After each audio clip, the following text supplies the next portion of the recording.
Hello, welcome everybody, it's Donna here from Riverside Beads.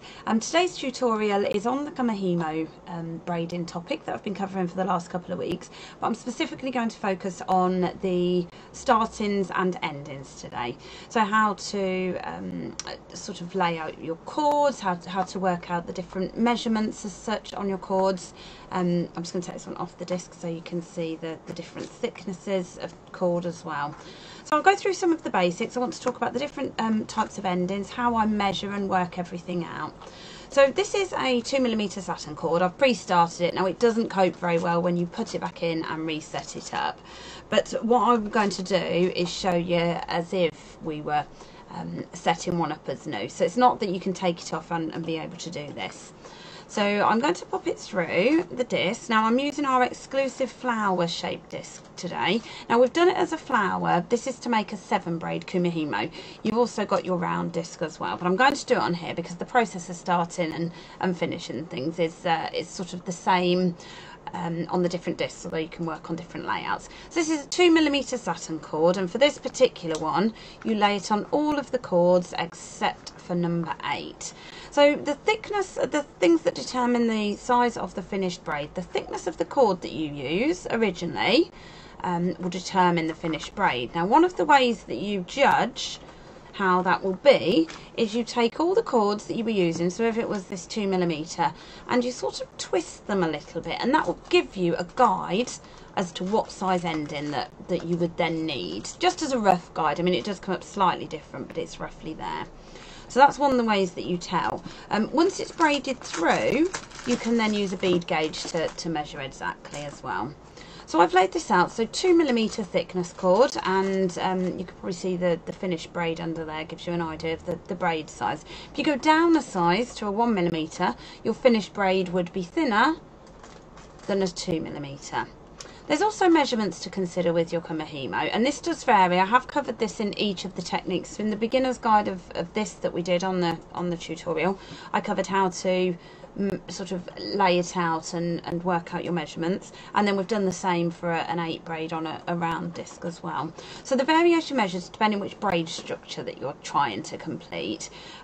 We tend to, on this project, I tend to go about 70 centimetres per cord, because you need a bit to tie the knot, you need a bit at the end, you just don't want to leave yourself short on it, and that would normally make an average size bracelet as well. So I'm not covering the braiding today, don't forget, that's covered in previous videos, and we've also covered the beading as well in previous videos.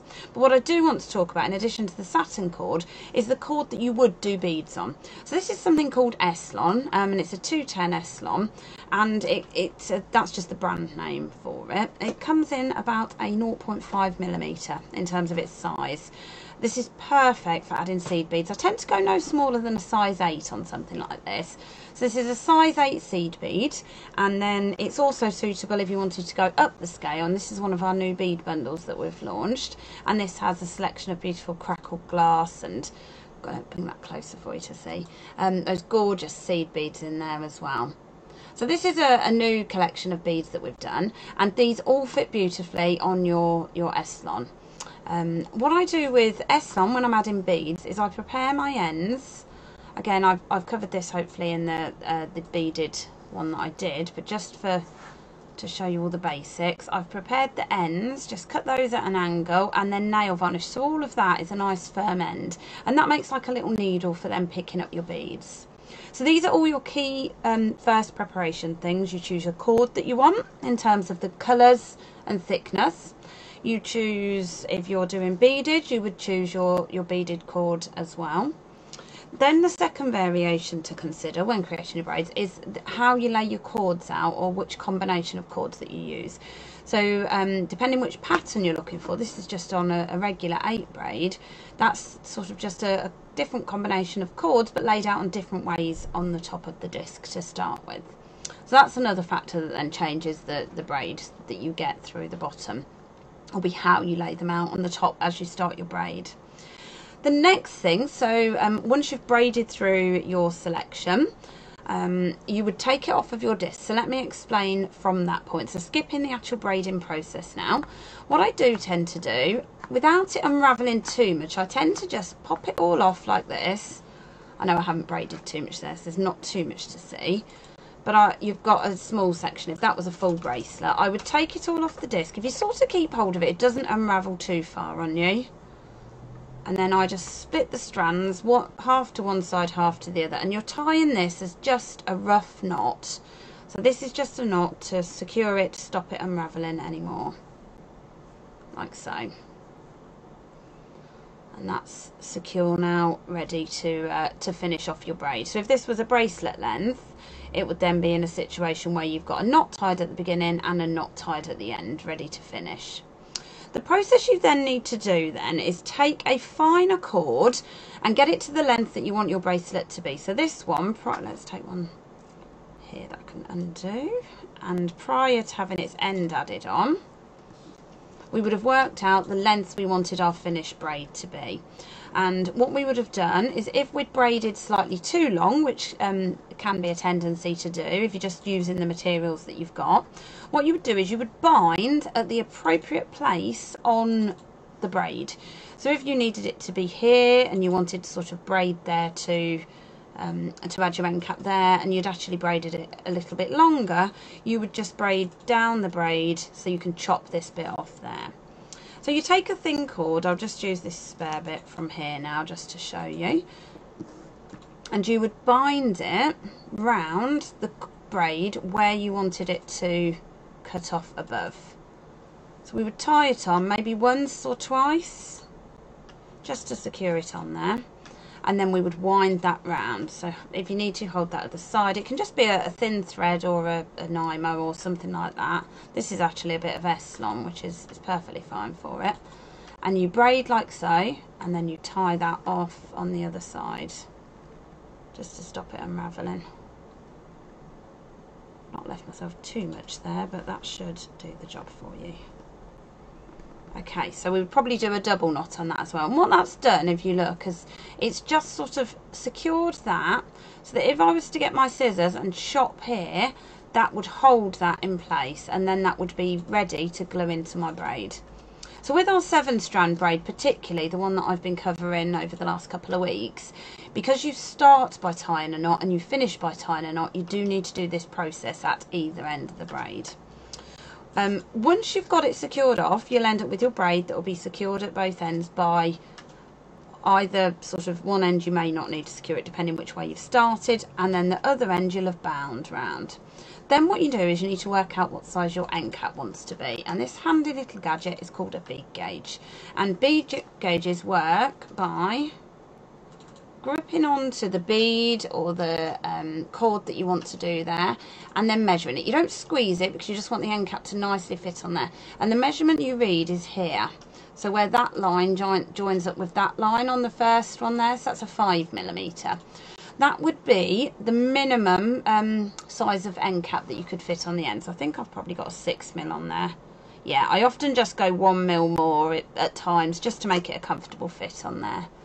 So this one you would go, so this was a 1mm satin cord done on a regular 8 braid Kumihimo warp, and you would go for a 5 or 6mm on the end. For something like this one, which is a regular 8 braid but done on 2mm satin cords, again measure that up, and then that comes in about an 8mm, something like that. It comes in just over a 7, I think, so I tend to go my 8mm ends on that one.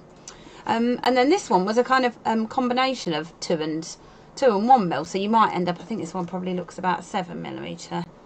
Yes, it comes up about 6mm in the width of it there, and I've gone a 7mm on the size of end cap. So sometimes you can sort of get away with, you know, binding it up a little tighter to get the end on as well. That's one of the ways that I measure up my ends. Now ends come in different ways as well, so I wanted to just cover that for you. We've got these ones here, which are a little end cap. They're always hollow inside because you glue them on, and this one's a fairly thick one actually. It's not already got the clasp and everything attached to it. Now that can have its benefits, because if you don't want it as a bracelet and you just want to have it as maybe a, you know, if you've got if this was just a little spare piece from one of my projects, I might just want to sort of glue an end cap on either side and just have it as a little key charm or something like that. Or you might want to use an end cap but put your own clasp on it rather than have the standard one that comes with them. So we stock a great range of plain, and then this ones like this gorgeous decorative ones. We stock these at Riverside Beads, so we've got plenty of those. We have hundreds of different end caps. Now end caps, the way they come, there's an outer measurement for them. So again, if we use our handy little bead gauge, you've got your outer measurement, which comes up about 8mm. But actually the inside of it, if you took that gauge, it doesn't quite, you have to do it by eye there, just to roughly gauge it. We need to measure that inner bit, which actually measures, because there's sort of a thick rim on the outside, the inner bit measures nearer 5 to 6mm, just roughly, something like that. So it's important that if you were buying one like this and the outer measurement is 8, that it's the inner measurement is the bit that your braid will actually stick into. So this is the end of a beaded one that's waiting to be finished. Because it's got all that knotted on the end, I could actually sort of just put all of that in the end, which is an option as well. And then you can get away with a slightly bigger clasp on it, something like that. So you can actually bind to thicken out the braid at the end. So yes, so that's that type. Then we've got our regular Kamihimo end caps, which have a clasp already attached to them. So these are a little bit thinner, a bit more the regular size. Let's just get that in focus for you. There we go.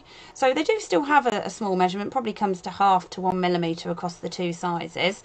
So you've got your outer and your inner if you're being particular with your sizes. And they also have a length on them as well. So, you know, if you're bearing in mind how much braid you want to leave to go in the end or something, bear that in mind. What these also do though is add a bit of length to your braid, so factor that in when you're measuring your sizes, because if the braid will glue into here, but then all of this will be extra length, so that comes to about 1 inch or so.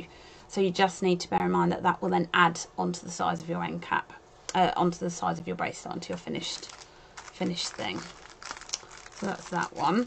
The other type that are rather handy are ready done magnetic ones. So they all work in the same way. These are all braids, covering how to do braids where you would glue an end cap onto them. In my book I have covered how to do button and loop fastenings, so there's no glue on clasp on that one. So this one here is a magnetic one. Again, you've got the outer just very slightly larger than the inner. It's not focusing very well, sorry. Let me see if I get that in focus. There we go. And this one's rather cute. It's got like those nice ridges around the edge. On the edge there.